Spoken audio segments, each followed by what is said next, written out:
My sister and I were sharing an eggnog at the celebration when I scanned the room and saw that Amy wasn't there.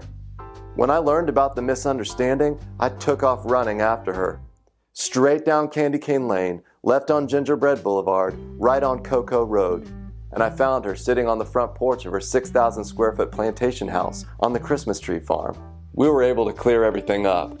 We just laughed and laughed about the misunderstanding. We were back on the road to love. It was just then that the first Christmas snow began to gently fall. We had a quick snowball fight, and then she invited me inside to help her decorate her Balsam Hill Christmas tree. We were interrupted, though, by the sound of a knock on the door. On the front porch was standing a strong, handsome young man, sharply dressed in a Christmas sweater and a blazer. It was Rick, Amy's ex-boyfriend. Now let's highlight one more of the projects in our Christmas love gift. This week's project is in partnership with the McCunes.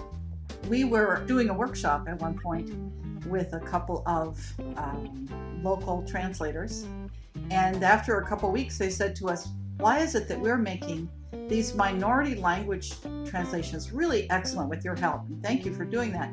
But the languages that we speak, the provincial languages, they have millions of speakers, and they still have really old, stodgy translations that most people don't understand. One of the men who raised this question told us a story.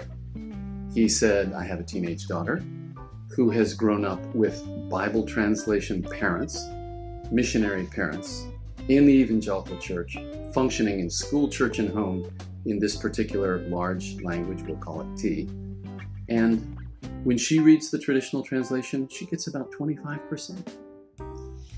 There are 70 million native speakers of this language. It's a big language.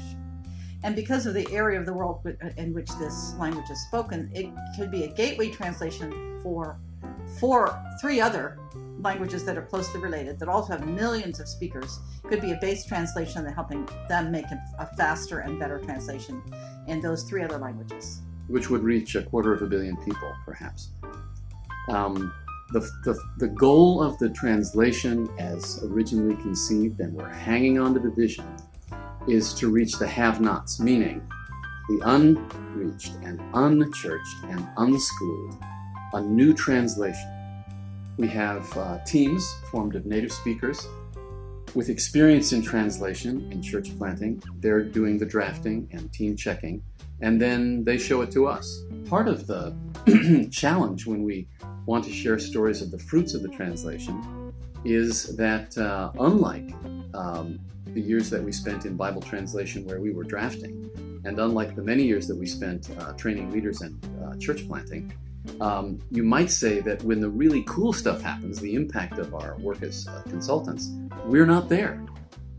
In fact, in these early days of the project, nothing has yet been printed as a trial translation or trial book and put out there. So we don't have a lot of stories to tell yet. It's the early days.